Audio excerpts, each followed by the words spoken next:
Welcome to another episode of Come On Sis.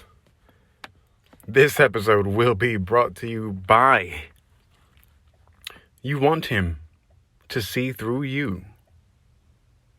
You want him to see through you, milady.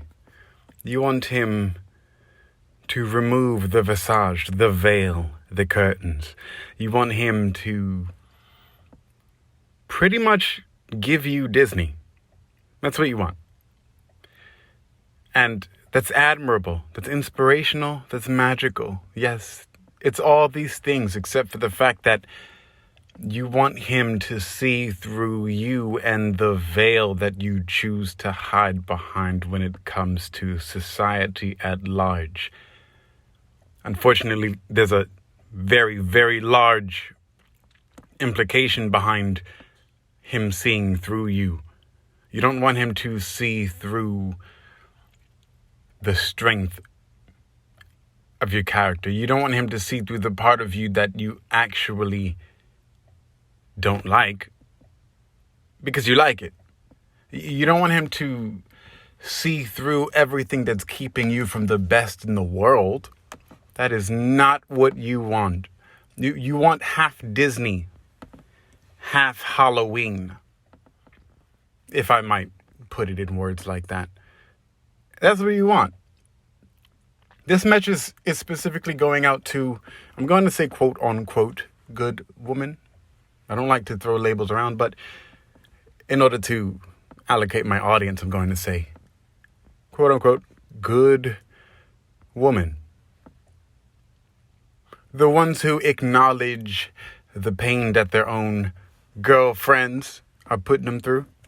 The pain that their homegirls, their ladies are putting them through. You use that. You need that. It's what brought you up. It's what makes you feel like a woman. But you don't want him to see through that. You just want him to see through the part of you that every other woman in the circle of the creation of society creates as a veil for what women look like. Not who you are, but what women look like. You want him to see through what women look like. But the veil was thrown up by your very own girlfriends. And you're abiding by that image. You want him to see through what? How much effort do you want him to put into seeing through you? Because at the end of the day, you don't want him to see through you at all. It's not even about you. It's about the circle that you're in. You want him to see through your circle. You want him to save you from your circle of girlfriends. Come on, sis. Come on. You know you're asking for a lot, right? You're asking for a lot. It's a lot. Seriously. Let me put this simply. You want him to see through you. You have a circle of girlfriends that abide by the same laws that pretty much every woman governs themselves by. At least in America. And you use the laws that your girlfriends abide by to protect each other. But you also know the harm it brings to you. But you want him to see through you and the veil that you hide behind. You choose to hide behind for him to save you from your girlfriends. You want him to see through you to save you from your girlfriends. Now, I understand the decision that you have to make here. But this does not mean that it doesn't beg a come on, sis episode. I understand what you're sitting in between. You're sitting in between this idea of what has been very thoroughly discussed and expressed from woman to woman to woman to woman, from mother to daughter to girlfriend to homegirl to lady. All of that. You have that side to choose. All the benefits and the dangers that come with it that everyone talks about. And then on the other side, you have this new world. Entirely new world where it's not very discussed. because the women don't talk about it with you.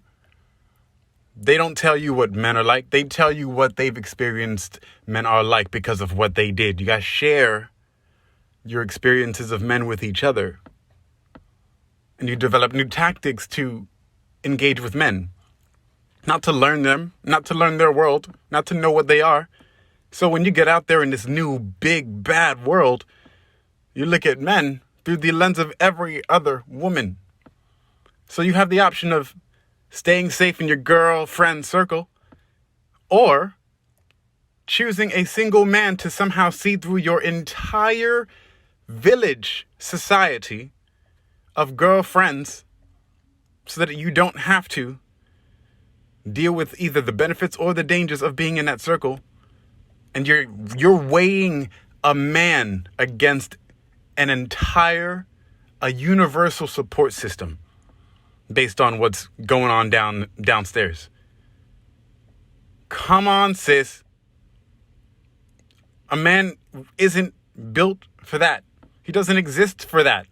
His existence literally has nothing to do with what your girlfriends told you he's about.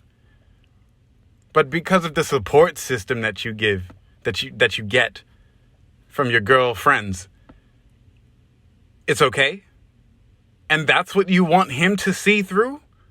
All of that? Come on, sis. No. Unfortunately, no men. Very, very few. I'm going to say no because that's how bleak it is. Doesn't matter how much hope you have. It's beyond reality, especially if you're not in touch with his, right? No matter how much hope you have, no man is going to do that. Very few will. And the only few who can see through you are the ones like me in this episode telling you to come on, sis. That ain't right. It's not working. It's just not going to work. You're not going to have him see through everything and all the mess that your girlfriends and you, who have participated, have encouraged in the entire world just for him to save you from that support circle, as if you didn't partake in what everyone else has to deal with because of your girlfriends universally. You're not getting away. The world ain't that safe, honey. I'm sorry. Come on, sis. Come on. That's this episode of Come On, Sis. I'll see you soon.